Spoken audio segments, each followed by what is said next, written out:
الحمد لله رب العالمين،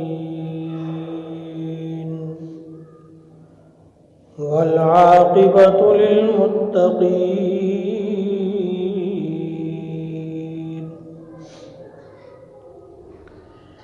والصلاة والسلام على سيد الرسل وخاتم الأنبياء والمرسلين، وعلى آله وأصحابه الطيبين الطاهرين،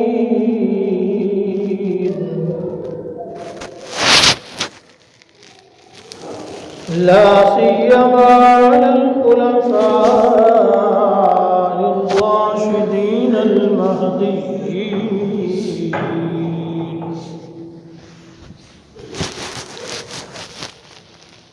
ولعنة الله على أعدائهم الرافضين الكافرين المرتدين إلى يوم الدين. أما بعد، أعوذ بالله من الشيطان الرجيم. بسم الله الرحمن الرحيم.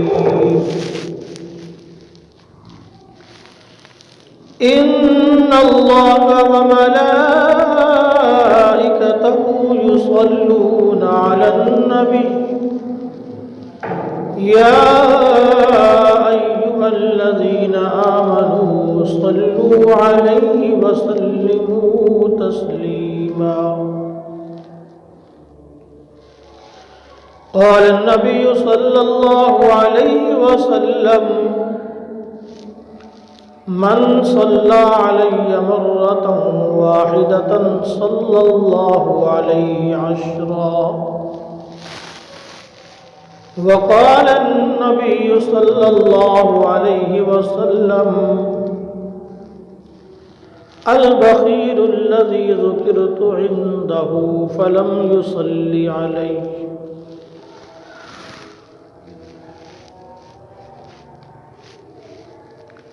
وقال النبي صلى الله عليه وسلم: أولى الناس بي يوم القيامة أكثرهم علي صلاة، أو كما قال عليه الصلاة والسلام. صدق الله وصدق رسوله النبي الكريم، ونحن على ذلك لمن الشاهدين والشاكرين، والحمد لله رب العالمين.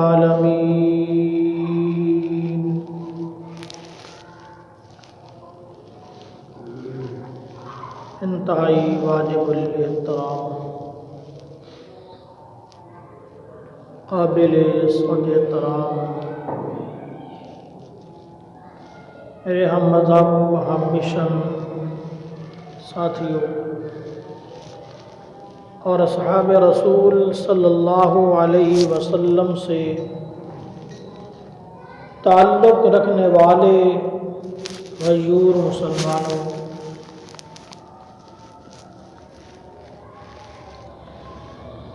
آپ کے سامنے اللہ رب العزت کی لا ریب کتاب قرآن مجید میں سے ایک آیت تلاوت کی ہے، اور دو احادیث نبوی تلاوت کی ہیں۔ دعا ہے خالق کائنات حق سچ کہنے کی توفیق نصیب فرمائے۔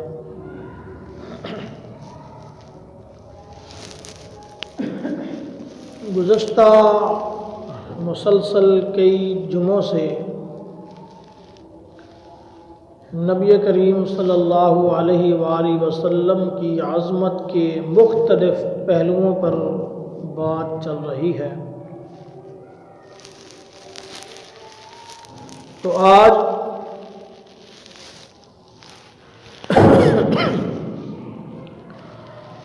آپ صلی اللہ علیہ وآلہ وسلم کی ذات گرامی پر درود پاک پڑھنے کا،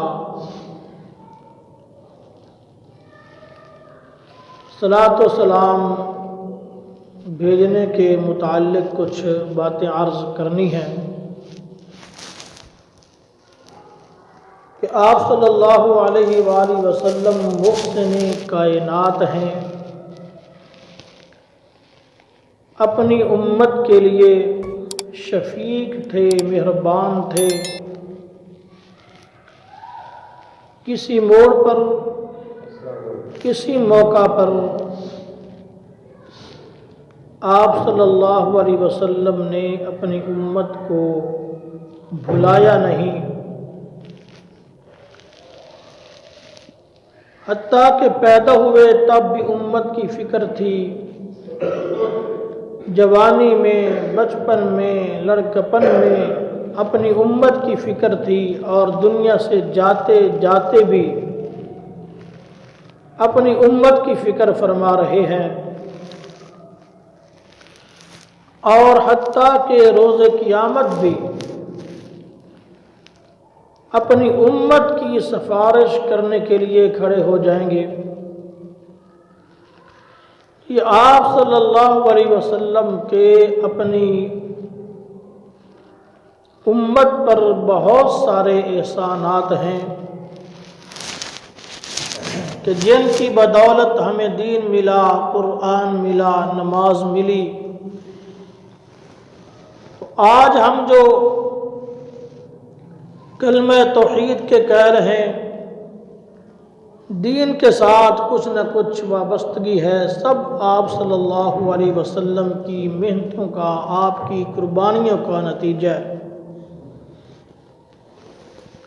تو ہمارا بھی حق بنتا ہے کہ ہم بھی آپ صلی اللہ علیہ وآلہ وسلم پر درود پاک بھیجیں، درود و سلام کا تحفہ پیش کریں۔ اس کی بہت ہی زیادہ فضیلت ہے۔ اللہ سبحانہ و تعالی نے بہت سارے احکامات دیے ہیں، لیکن جب درود پاک پڑھنے کا حکم دیا تو اس کا انداز ہی نرالا تھا، انداز ہی کچھ اور تھا۔ نماز کا حکم دیا، روزے کا حکم دیا، زکوٰۃ کا حکم دیا، صدقہ خیرات کا حکم دیا، مختلف احکامات نازل کیے، لیکن اللہ تبارک و تعالی نے کوئی حکم نازل کرتے وقت، کوئی حکم دیتے وقت یہ نہیں فرمایا کہ یہ کام میں بھی کرتا ہوں تم بھی کرو، یہ نہیں فرمایا نماز میں بھی پڑھتا ہوں تم بھی پڑھو، روزے میں بھی رکھتا ہوں تم بھی رکھو، نفل میں بھی پڑھتا ہوں تم بھی پڑھو۔ کسی عبادت کے متعلق اللہ نے نہیں فرمایا کہ یہ عبادت میں بھی کرتا ہوں تم بھی کرو۔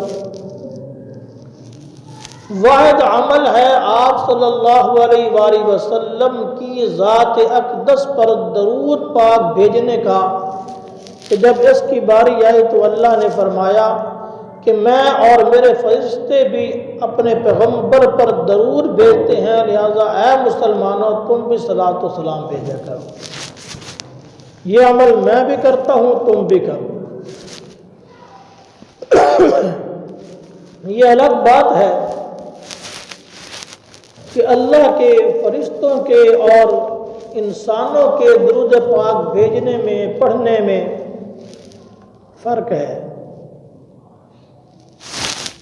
جو اللہ رب العزت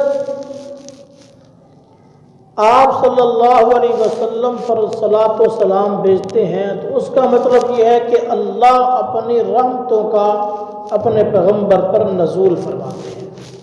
یہی آپ کا اللہ تبارک و تعالی کا صلاۃ و سلام ہے۔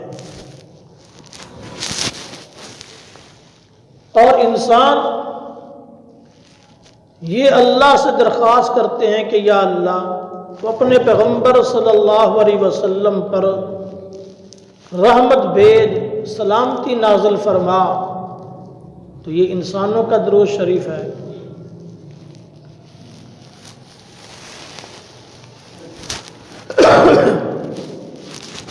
درود پاک کی کس قدر فضیلت ہے، میں اس پر چند احادیث پیش کروں گا۔ ایک حدیث پاک میں تو نبی کریم صلی اللہ علیہ وآلہ وسلم نے ارشاد فرمایا، من صلی علی مرۃ واحدہ، کہ جو شخص مجھ پر ایک مرتبہ درود پڑھتا ہے، صلی اللہ علیہ عشرہ، اللہ اس پر 10 مرتبہ رحمت نازل فرماتے ہیں۔ پھر ایک اور حدیث پاک میں آپ صلی اللہ علیہ وآلہ وسلم ارشاد فرماتے ہیں کہ ہر ایسی مجلس، محفل کہ جہاں پر کچھ مسلمان اکٹھے ہوں، مجمع لگا کر کے بیٹھیں، اور اس مجلس میں، اس محفل میں اللہ کا ذکر نہ ہو اور آپ صلی اللہ علیہ وآلہ وسلم پر درود پیش کرنے کا ذکر نہ ہو، درود پاک نہ بھیجا جائے، تو فرمایا یہ مجلس و محفل روز قیامت باعث حسرت و افسوس بنے گی۔ انسان افسوس کرے گا کہ اس مجلس میں، اس محفل میں میں نے اللہ کو یاد کیوں نہ کیا اور اپنے آقا صلی اللہ علیہ وسلم پر درود پاک کیوں نہ بھیجا۔ تو اللہ اور اس کے رسول کے تذکرہ سے خالی محفل و مجلس حسرت اور افسوس کا باعث بنے کہ اے کاش اس مجلس و محفل میں میں اللہ اور اس کے رسول کا تذکرہ کرتا، تو آج وہ مجلس بھی مجھے کام دیتی، وہ محفل مجھے کام دیتی، وہ وقت میرا قیمتی بن جاتا۔ اور آج اگر دیکھا جائے تو کئی جگہوں پر لوگ مجمع لگا کر بیٹھے ہیں، آج کل لمبی راتیں ہیں تو عشاء کے بعد بیٹھ جاتے ہوں گے، تو وہاں پر دنیاوی باتیں ہوتی ہیں، دنیاوی کارنامے بیان کیے جاتے ہیں، یہ دنیاوی ایک دوسرے کے حالات ایک دوسرے کے سامنے رکھے جاتے ہیں، لیکن وہاں نہ اللہ کا تذکرہ ہوتا ہے، نہ اللہ کے رسول کا تذکرہ ہوتا ہے۔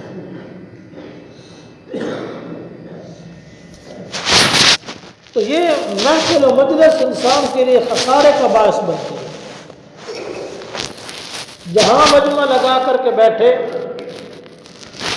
ساتھ ساتھ جو ہے وہاں پر دین کی باتیں ہوں، مسائل پر باتیں ہوں۔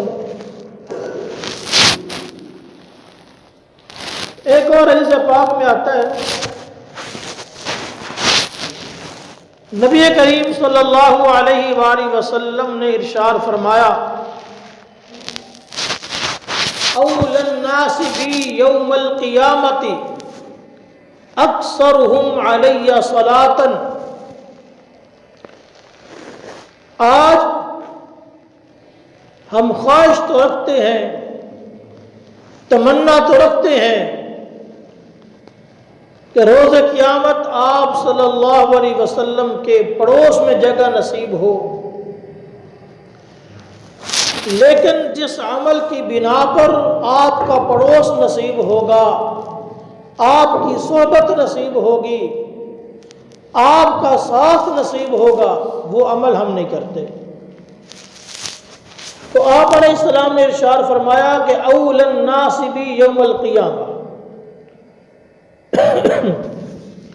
کہ قیامت کے دن میرے نزدیک میرے قریب زیادہ وہ لوگ ہوں گے اکثرہم علیہ صلاۃً جو زیادہ کثرت کے ساتھ میرے اوپر درود شریف پڑھتے ہیں، جو کثرت کے ساتھ آپ علیہ الصلاۃ والسلام پر درود پاک پڑھتے ہیں، فرمایا یہ قیامت کے دن اللہ کے پیغمبر کے قریب ہوں گے، ان کے پڑوس میں ہوں گے۔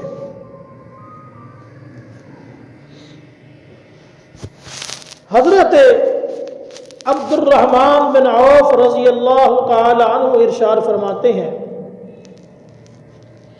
کہ ایک دفعہ نبی کریم صلی اللہ علیہ وآلہ وسلم تشریف فرما تھے کہ اچانک وہاں سے اٹھ کر چلے گئے اور ایک باغ کے اندر پہنچے۔ وہاں جا کر آپ صلی اللہ علیہ وسلم نے طویل سجدہ کیا، طویل سجدہ کیا، لمبا سجدہ کیا، حتیٰ کہ عبد الرحمن بن عوف فرماتے ہیں کہ اس قدر وہ لمبا سجدہ تھا کہ میں گمان کرنے لگا کہ کہیں اللہ نے آپ کو وفات نہیں دے دی، اس قدر لمبا ترین سجدہ تھا۔ تو پھر آپ صلی اللہ علیہ وسلم نے جب سر مبارک سجدہ سے اٹھایا تو میں آپ علیہ السلام کو غمگینی کی حالت میں دیکھ رہا تھا، یعنی میں خود پریشان تھا۔ تو آپ علیہ السلام نے مجھ سے پریشانی کا سبب پوچھا، غمگینی کا سبب پوچھا کہ آپ پریشان لگ رہے ہیں تو کیوں؟ تو عبد الرحمن بن عوف فرماتے ہیں کہ اللہ کے رسول میں اس لیے پریشان ہوں کہ آپ نے جو سجدہ کیا ہے اتنا لمبا سجدہ کیا ہے کہ میں گمان کرنے لگا کہ کہیں اللہ نے آپ کو وفات نہیں دے دی، اس لیے میں پریشان بیٹھا ہوں۔ تو آپ علیہ السلام نے فرمایا کہ اصل بات یہ ہے کہ میرے پاس حضرت جبرائیل امین علیہ السلام تشریف لائے تھے اور انہوں نے آ کر مجھے خوشخبری سنائی کہ اللہ تبارک و تعالی فرما رہے ہیں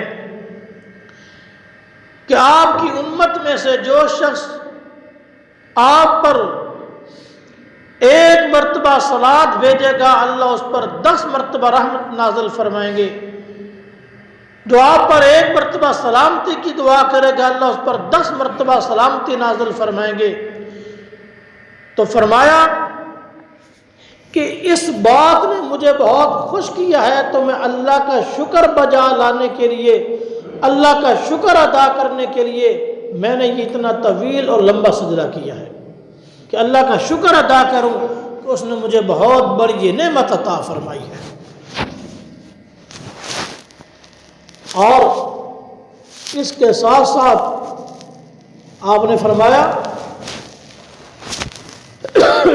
کہ جو ایک مرتبہ صرف ایک مرتبہ درود پاک پڑھتا ہے، ایک تو اللہ اس پر 10 مرتبہ رحمتوں کا نزول فرماتا ہے، اور دوسرا اس کے نامہ اعمال کے اندر 10 نیکیاں درج کی جاتی ہیں اور 10 گناہ مٹائے جاتے ہیں اور 10 درجات بلند کیے جاتے ہیں۔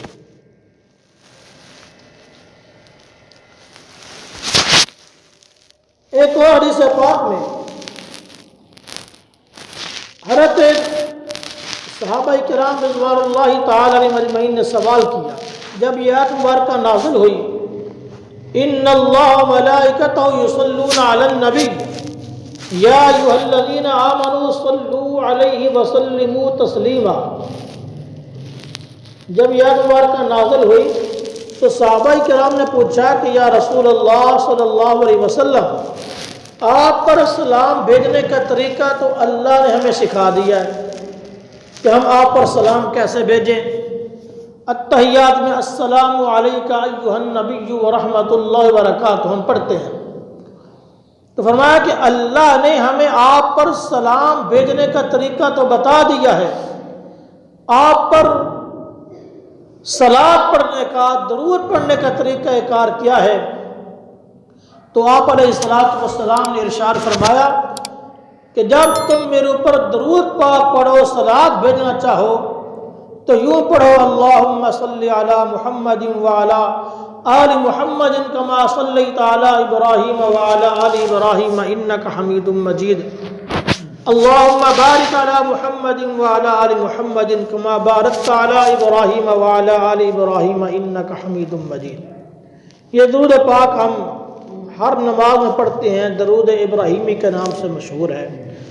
تو آپ علیہ الصلوۃ والسلام نے اس حدیث پاک میں درود شریف پڑھنے کا طریقہ سکھایا ہے۔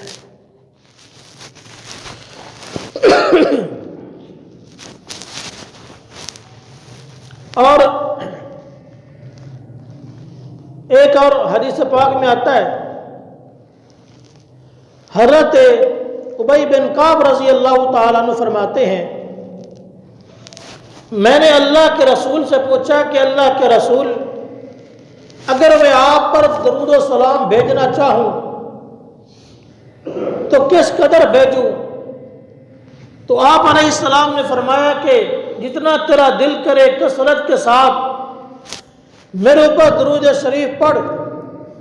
حضرت ابی بن کعب فرماتے ہیں کہ میں نے عرض کی کہ اللہ کے رسول، میں چوتھائی حصہ آپ پر درود شریف بھیجنے کے لیے مختص نہ کر لوں؟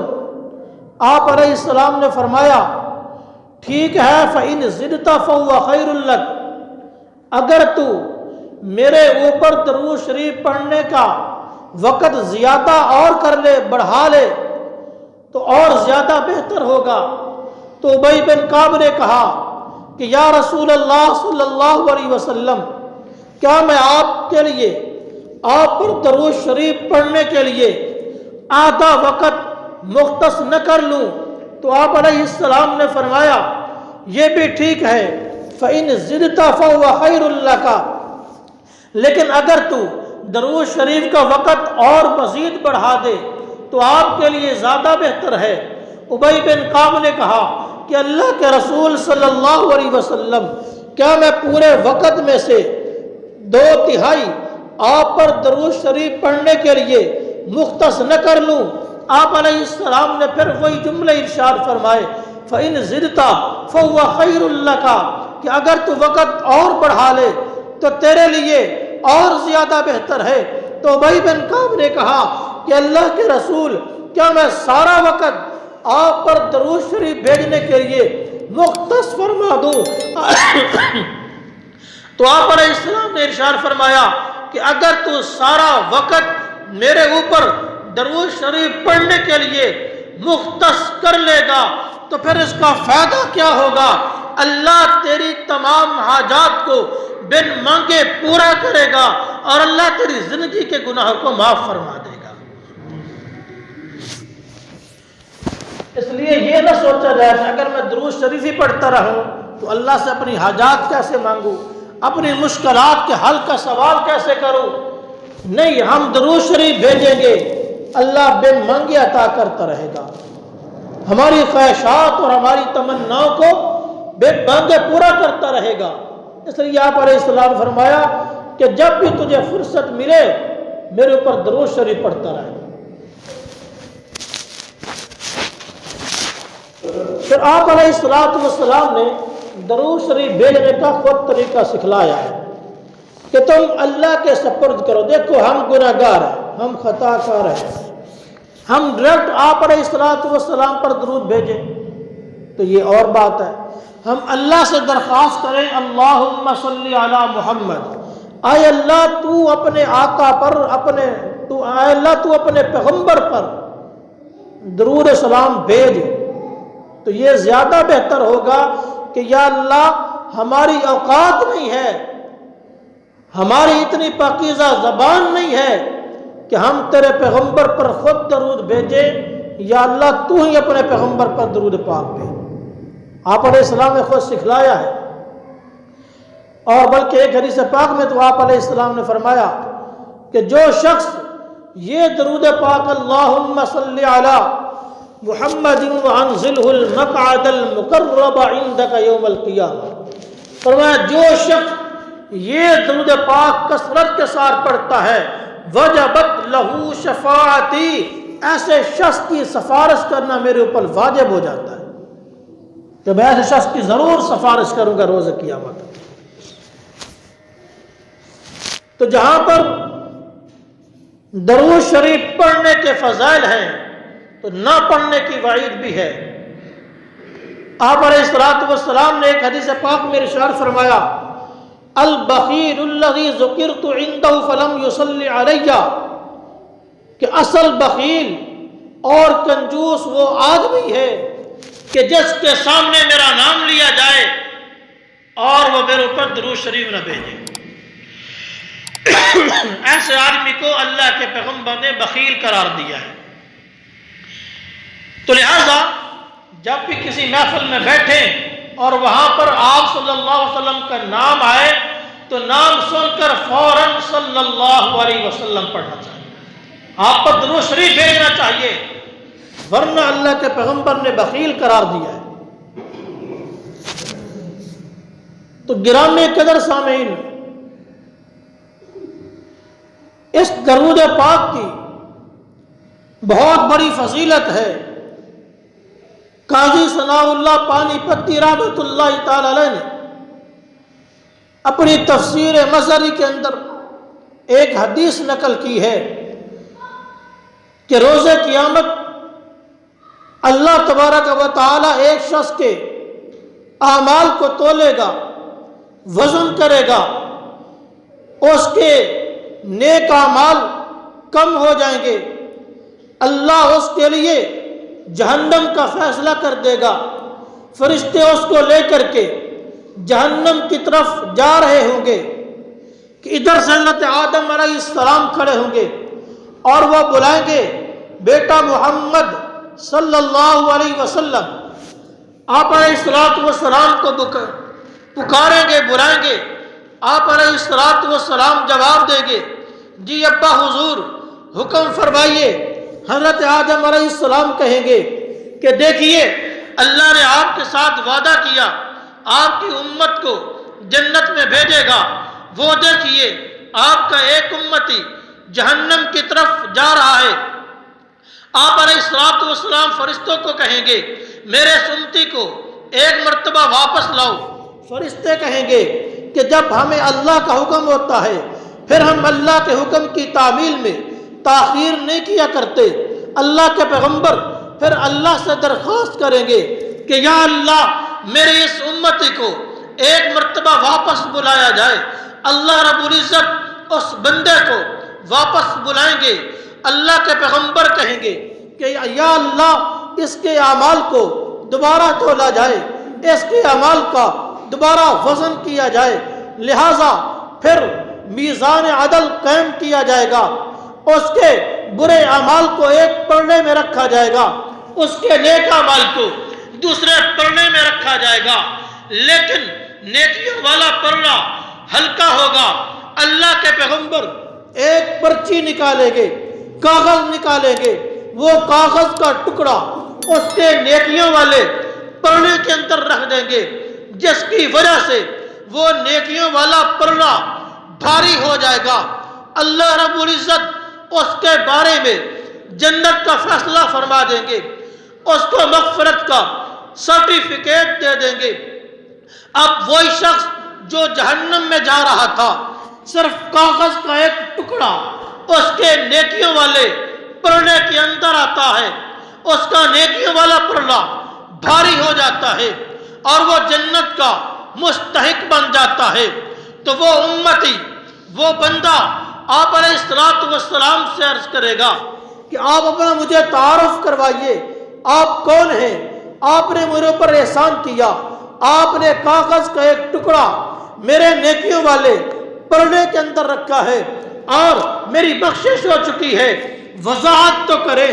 اللہ کے پیغمبر ارشاد فرمائیں گے کہ میں تیرا نبی ہوں، میں تیرا رسول ہوں، اور یہ کاغذ کا ٹکڑا وہ ہے کہ تو نے زندگی میں ایک مرتبہ میرے اوپر درود شریف پڑھا تھا، میں نے وہ تیرا درود شریف کا تحفہ سنبھال کر رکھا ہوا تھا، آج وہی درود شریف والا تحفہ میں نے تیرے نیکیوں والے پردے کے اندر رکھ دیا ہے، جس کی بنا پر اللہ نے تیری مغفرت کا فیصلہ فرما دیا ہے۔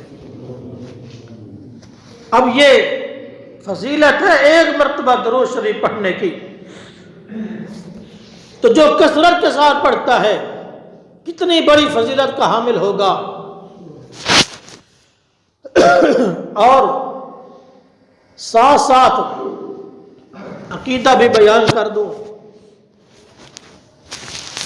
آپ صلی اللہ علیہ وسلم نے ارشاد فرمایا کہ میرے اوپر درود شریف پڑھا کرو، کہ آپ کا درود شریف پڑھا ہوا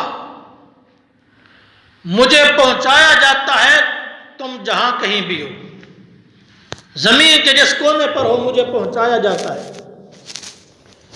مشکوٰۃ شریف کے اندر بھی حدیث آتی ہے کہ آپ علیہ الصلوۃ والسلام نے ارشاد فرمایا من صلی علیہ نائیا، کہ جو شخص دور رہ کر میرے اوپر درود شریف پڑھتا ہے وہ مجھے پہنچایا جاتا ہے، اور جو شخص میری قبر پر حاضر ہو کر درود شریف پڑھتا ہے فسمعتہ، میں وہ درود شریف خود سنتا بھی ہوں اور اس کے درود شریف کا جواب بھی دیتا ہوں۔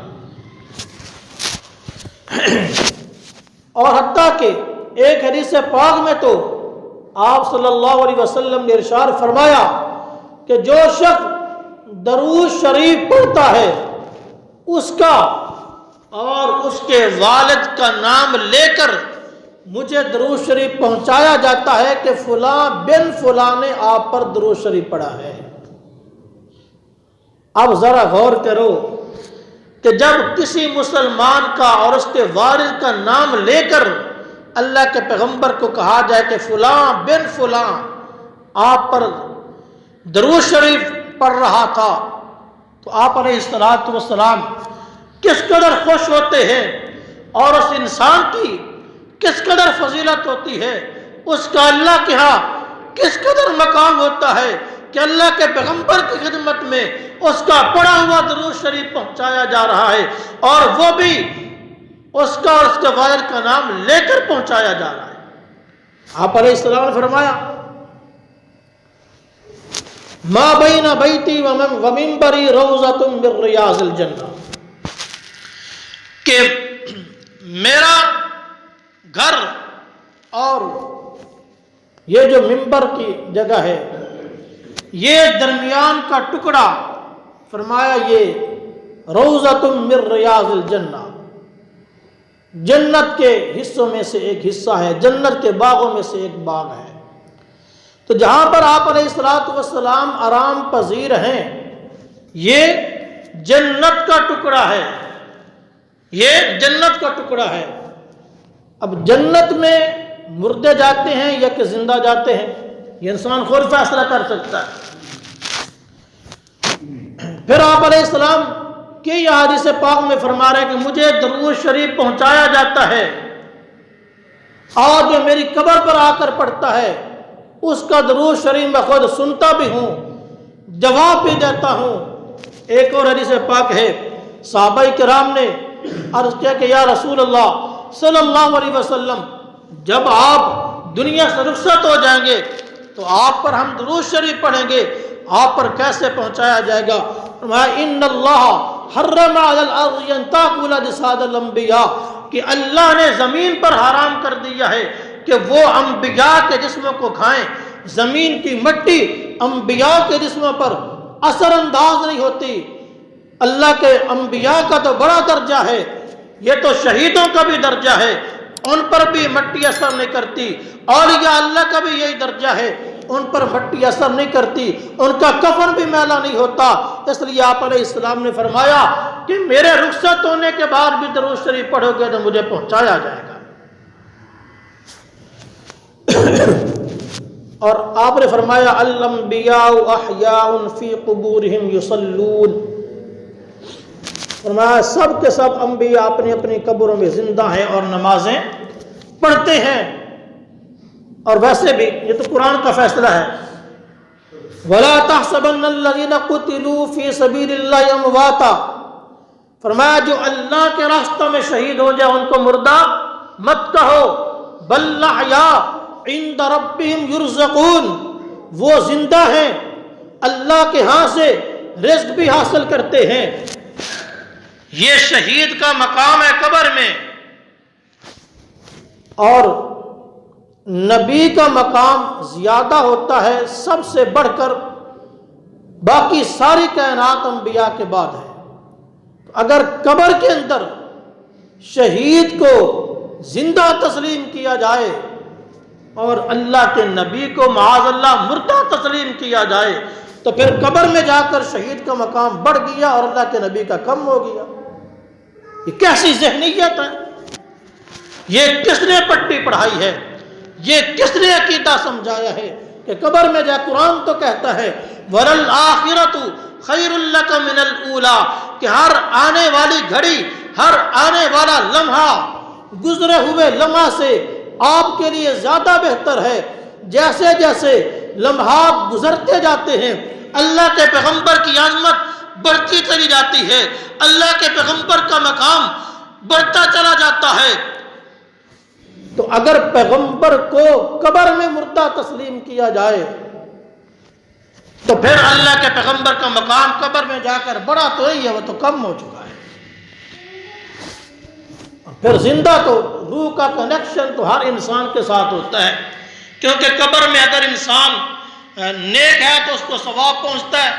مشکوٰۃ شریف کی صحیح حدیث ہے، اس کے لیے جنت کا بستر لگایا جاتا ہے، اسی طرح جنت کا لباس پہنایا جاتا ہے اور جنت کی کھڑکی کھولی جاتی ہے جہاں سے وہ خوشبوئیں محسوس کرتا ہے۔